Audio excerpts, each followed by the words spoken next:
1 मेला ज्यावेळेला राजा शिवाजी हा सिनेमा मी बघायला गेले, त्यावेळेला त्याच्या समवेतच खाशाबाचा टीजर लावण्यात आला होता. ते बघून इतका आनंद झाला आणि इतका गर्व वाटला मला. कुठेतरी मला असं वाटतं महाराष्ट्र दिन हा साकार झाला आणि कुठेतरी त्या एका आनंदाच्या लहरीमध्येच मी ज्यावेळेला खाशाबा हे सर्च केलं, त्यावेळेला मला आणखीन जास्त काही गोष्टी कळल्या दुसऱ्या दिवशी, की अजून जास्त मोठी कॉन्ट्रोव्हर्सी झालेली आहे. दिग्दर्शक नागराज मंजुळे यांना न्यायालयाचा समन्स आलेला आहे. खाशाबा जाधवांवरील खाशाबा चित्रपट वादाच्या भोवऱ्यात सापडलाय. आता सत्र न्यायालयाकडनं खाशाबाचे मेकर्स म्हणजेच नागराज मंजुळे, आटपाट प्रोडक्शन्स आणि जिओ स्टुडिओजकडनं ज्योती देशपांडे यांना नोटीस पाठवलेली आहे. आता हे सगळं काय प्रकरण आहे जाणून घेऊया आजच्या व्हिडिओमध्ये. आता सगळ्यात आधी कोविडमध्येच साधारण आपल्या सगळ्यांना कळलं होतं की बाबा रे, खाशाबा नावाचा चित्रपट नागराज मंजुळे हे करतायत आणि खूप एक सगळीकडे अगदी पॉझिटिव्हली त्या गोष्टीला ॲक्च्युली सेलिब्रेट करण्यात आलं होतं. बिकॉज ऑब्व्हियसली नागराज मंजुळे यांचा सैराटचा इतका मोठा इतिहास आहे त्यांच्यासोबत आणि त्यांच्यात तो टॅलेंट किती आहे आपण सगळ्यांनी पाहिले. म्हणजे त्यांचे चिक्कार सिनेमे सगळेच तुम्ही जर का पालथे घातले तर प्रत्येक सिनेमाच्या प्रत्येक फ्रेममध्ये तुम्हाला काही ना काहीतरी नवीन शिकायला मिळतं आणि हे नागराज मंजुळे यांची खासियत आहे असं मला वाटतं. त्याचमुळे खाशाबा नावाचा एक सिनेमा येतोय म्हणून माझ्या मनात एक कुतूहल निर्माण झालं की यार खाशाबा जाधव नक्की म्हणजे काय आहेत, कोण आहेत बाबा. तर त्यावेळेला मी जे काही वाचलं त्याच्यानंतर जेन्युइनली सांगते मला गुजबम्स आले आणि त्याच वेळेला मी असं स्वतःला सांगितलं की येस, म्हणजे एक अशी व्यक्ती आहे यांच्यावरती सिनेमा ॲक्च्युली बनवणं गरजेचं आहे आणि थँकफुली नागराज मंजुळे ते बनवत आहेत.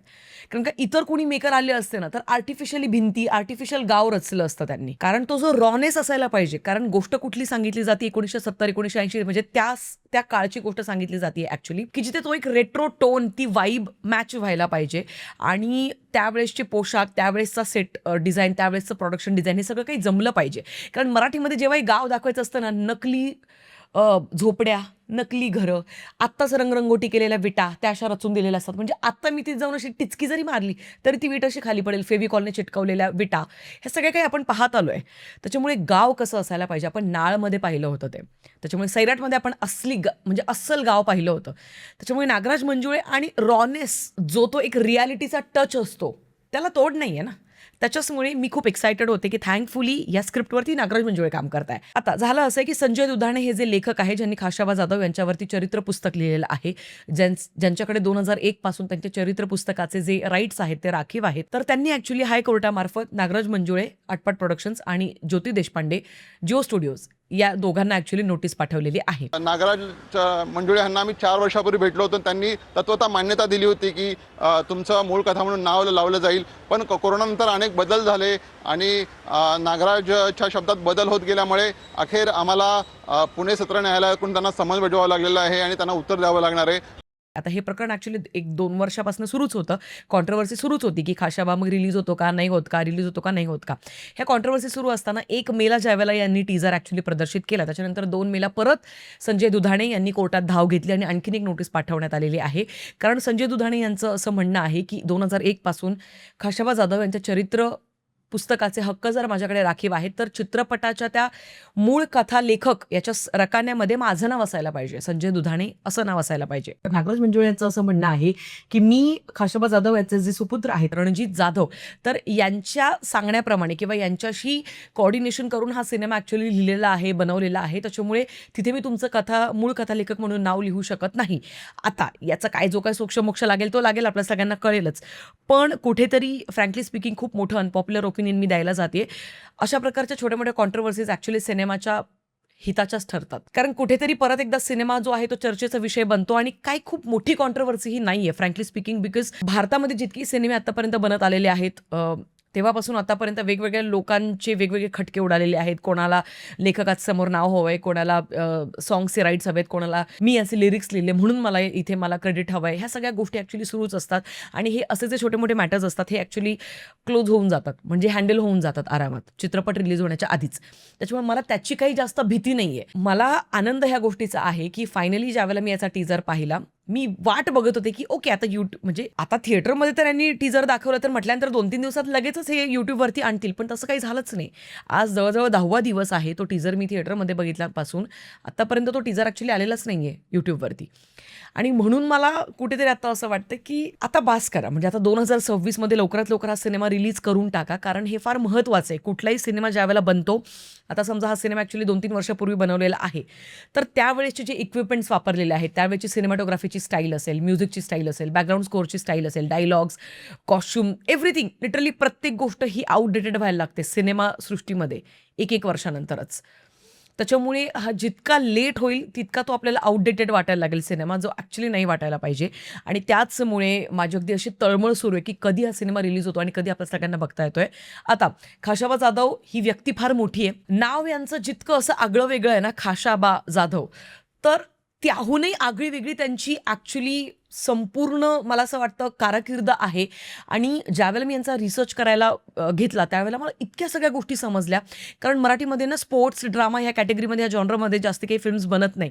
त्यामुळे अशी कुठली तरी फिल्म बनती मराठीतली, ती पण पहिलीच, ती पण खाशाबा जाधववरती, हे म्हणजे डायरेक्ट सोनं पिवळं चांदीहून ढवळं होतं. बिलीव्ह मी, तुमच्यापैकी ज्या व्यक्तींनी खाशाबा जाधव यांच्याबद्दल काहीच वाचलेलं नाही आहे, प्लीज काही वाचू नका. प्लीज स्वतःला कोरीपाटी म्हणून तसंच ठेवा आणि डायरेक्ट हा सिनेमा बघायला जा जेव्हा हा रिलीज होईल. त्याच्या आधी प्लीज जास्ती काही रिसर्च करू नका. कारण चरित्र इतकं मोठं आहे, ज्यावेळेला तुम्ही डिरेक्टली या व्यक्तीला तुम्ही सिनेमाच्या माध्यमातून बघाल, तुम्हाला प्रचंड गर्व वाटणार आहे. म्हणजे इतकं आदर्शवान असं हे एक व्यक्तिमत्व आहे. मी इतकं जास्त कौतुक त्याच्याचमुळे करते कारण मी सगळं त्यांच्याबद्दल त्याच वेळेला वाचलं होतं. आणि काय काय काय काय गोष्टींना ते सामोरे गेलेले आहेत. खूप इन्स्पिरेशन आपल्याला मिळते त्यांच्याबद्दल जितकं आपण वाचतो तितकं. आणि म्हणजे अगदीच महाराष्ट्रातल्या सातारा जिल्ह्यातल्या कराड तालुक्यातलं छोटंसं गोळेश्वर हे गाव, तिथून मातीमध्ये कुस्ती खेळत असताना हा पठ्ठा एक स्वप्न बघतो की आंतरराष्ट्रीय लेवलवरती ना एक स्पर्धा होत असते, तिथे मॅटवरती कुस्ती खेळतात, तर मला त्या मॅटवरती जाऊन कुस्ती खेळायची आहे. स्वप्नांमध्ये ना कधीच दरिद्रता नाही असायला पाहिजे. आणि हे याचं ज्वलंत उदाहरण आहे.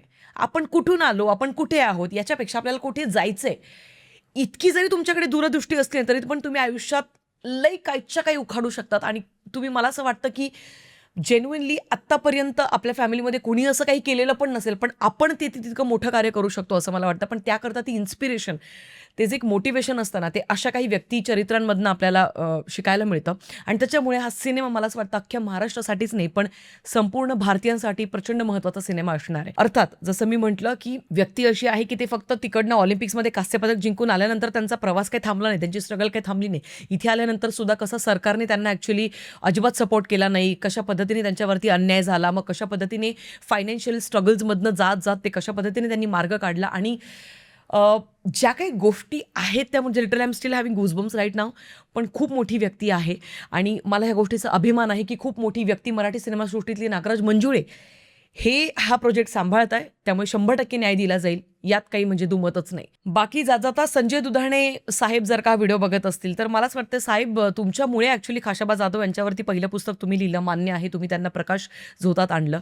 पण आता आणखीन एक कोणतरी सिनेमासृष्टीतली अशी एक व्यक्ती येते जी नक्कीच या व्यक्तीचं हे जे सुंदर असं चरित्र आहे हे संपूर्ण भारतीयांसमोर मांडणार आहे. तर कुठेतरी आपण पण त्याला आपला हातभार लावला तर मला असं वाटतं की मराठी माणसाचंच नाव मोठं होणार आहे. बाकी अर्थात 4 चौकटीमधल्या गोष्टी ॲक्च्युअल काय असतात ते आपल्याला कधीच कळत नाहीत. त्यामुळे नक्कीच दोघांनाही न्याय मिळावा, असं काहीतरी कुठेतरी एक साटेलोटं व्हावं बाबा, अशी माझी इच्छा आहे. कारण ॲज अ सिनेफाईल म्हणून I am literally craving for this film. आणि ज्यावेळेला मी टीजर पाहिला, बिलीव्ह मी, सगळ्या डिपार्टमेंट्समध्ये, सगळ्या गोष्टींमध्ये कमालीचा हा सिनेमा शूट झालेला आहे. ट्रेलर ज्यावेळेला ॲक्च्युअली येईल त्यावेळेला आणखीन जास्त आपल्याला गोष्टींबद्दल बोलता येईल. पण एकूणच मी प्रचंड एक्सायटेड आहे या सिनेमाबद्दल. आणि ओव्हरऑल कॉन्ट्रोवर्सीबद्दल तुमचं काय म्हणणं आहे खाशाबा या सिनेमाबद्दल ते तुम्ही मला कमेंट सेक्शनमध्ये कळवू शकता. भेटूया पुढच्या व्हिडिओमध्ये. तोपर्यंत काळजी घ्या. Peace out.